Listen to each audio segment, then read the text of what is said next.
इग्नू जनवरी 2023 session में admission लेने वाले छात्रों का लगातार कमेंट आ रहा था कि सर अगर हमारा एडमिशन कंफर्म हो जाता है या मान लीजिए कि एडमिशन हमारा कंफर्म हो गया, इसके बाद इग्नू के तरफ से कोई भी हमें सूचना किसी भी माध्यम से प्राप्त नहीं होती है कि कब क्या कैसे करना होता है। तो चलिए मैं आपको महत्वपूर्ण जो पॉइंट है वो बता दे रहा हूँ कि कब क्या कैसे होगा और कौन कौन से महत्वपूर्ण समय है, कौन कौन से महत्वपूर्ण तथ्य है जो आप सभी को याद रखना होगा। चलिए वीडियो को प्रारंभ करते हैं। वीडियो प्रारंभ करने से पहले बता दूं कि आप हमारे चैनल पे पहली बार आए तो चैनल सब्सक्राइब करके बेल नोटिफिकेशन अवश्य प्रेस कर लीजिएगा, ताकि जब भी कभी मैं इग्नू संबंधित कोई वीडियो अपलोड करूं तो उसका नोटिफिकेशन सबसे पहले आपको प्राप्त हो जाए। तो चलिए वीडियो को प्रारंभ करते हैं। देखिए, कोई भी सूचना आप सभी को नहीं मिल पाती है। जब आपका एडमिशन कंफर्म हो जाता है तो आपके जो ईमेल आईडी एडमिशन के समय आपने दिया होता है ना, उस पर एक ईमेल आता है कि आपका एडमिशन कंफर्म हो गया और आईडी कार्ड डाउनलोड करने का ऑप्शन रहता है। तो आईडी कार्ड वगैरह तो आप डाउनलोड कर लेते हैं। इसके बाद आपको कहीं पर भी वेरिफिकेशन कराने डॉक्यूमेंट नहीं जाना होता है ऑफलाइन माध्यम से। इसके बाद एडमिशन कंफर्म हो जाने के बाद लगभग 4 माह का समय लग जाता है आपको स्टडी मटेरियल मिलने में। अगर आपने हार्ड बुक मंगाया है तब, सॉफ्ट कॉपी में आपने मंगाया है तो कोई बात नहीं, ऑनलाइन डाउनलोड कर सकते हैं। लेकिन 4 माह लग जाता है हार्ड कॉपी आने में, यानी कि बुक आने में आपके घर पे।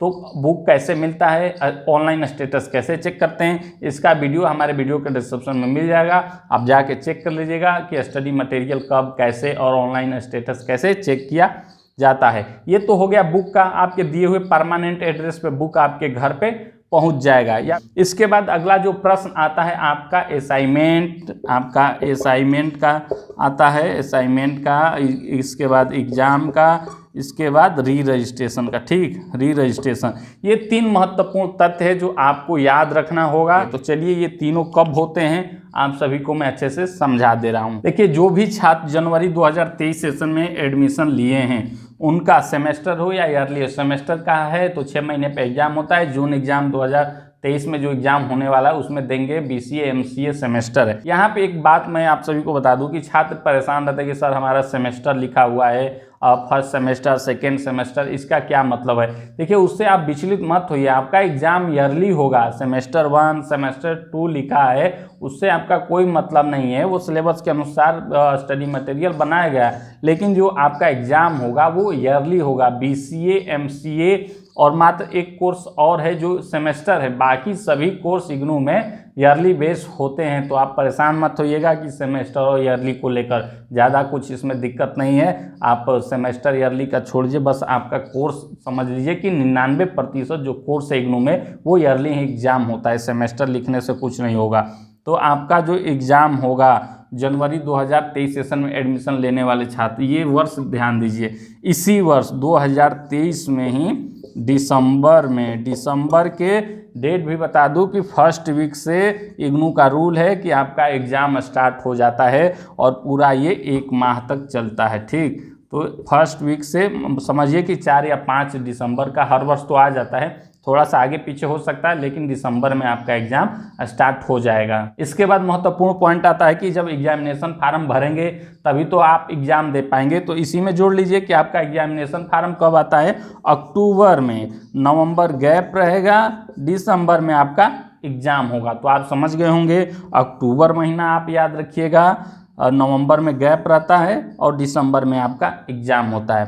उससे पहले आपका आता है असाइनमेंट, कि आपका असाइनमेंट कब जमा करना होता है। ये इग्नू के तरफ से निर्धारण रहता है हर वर्ष के लिए। ठीक है, अलग से कोई डेट नहीं है।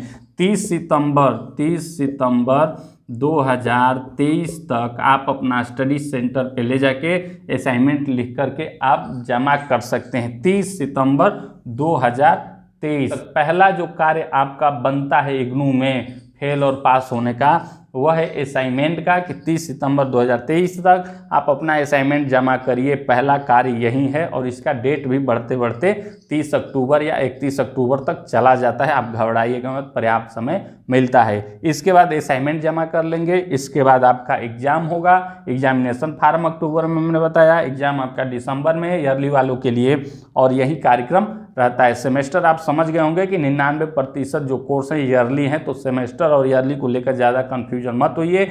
जिसका सेमेस्टर रहता है वो सभी लोग जानते हैं, ईयरली वाले छात्र ही कन्फ्यूजन रहते हैं। तो आप महत्वपूर्ण पॉइंट समझ गए होंगे। इसके अलावा कुछ भी आपको नहीं करना है, ना ज़्यादा परेशान होता है। अगर कोई भी सूचना आती है तो मैं आप सभी को वीडियो के माध्यम से उपलब्ध करा दूंगा।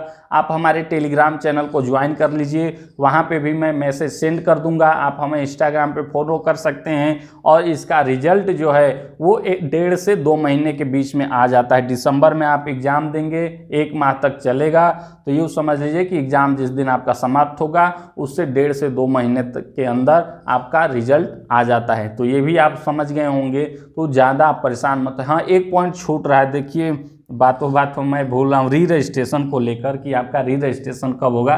जनवरी 2023 सेशन में एडमिशन लिए हैं तो री रजिस्ट्रेशन भी आपका दिसंबर से ही स्टार्ट हो जाता है। जैसे ही आपका एग्ज़ाम स्टार्ट होगा उसी समय री रजिस्ट्रेशन का लिंक भी आ जाता है। आप एग्ज़ाम दे रहे हैं तभी री रजिस्ट्रेशन कराना होता है। फेल हैं पास हैं उससे कोई मतलब नहीं है। री रजिस्ट्रेशन का मतलब होता है फर्स्ट ईयर से सेकेंड ईयर में जाने के लिए, चाहे यूजी कोर्स हो पीजी कोर्स हो, 1 वर्ष का जिसका कोर्स है उनको री रजिस्ट्रेशन नहीं कराना होता है। तो आप समझ गए होंगे कि री रजिस्ट्रेशन क्या है, अगले क्लास में जाने के लिए फीस पेमेंट करने के लिए, तभी तो आप सेकेंड ईयर का थर्ड ईयर का एग्जाम दे पाएंगे, चाहे यूजी पीजी कोर्स हो। तो री रजिस्ट्रेशन भी दिसंबर में होगा, इसी समय लिंक आएगा। दिसंबर में आपका एग्जाम होगा, अक्टूबर में आपका एग्जामिनेशन फार्म आएगा और 30 सितंबर 2023 तक आपको असाइनमेंट लिखकर जमा करना, जिसका डेट बढ़ के 31 अक्टूबर 2023 तक भी हो सकता है। अन्य कोई प्रश्न आपके मन में है तो निश्चित तौर पे आप हमसे कमेंट करके अवश्य पूछ सकते हैं और जान सकते हैं।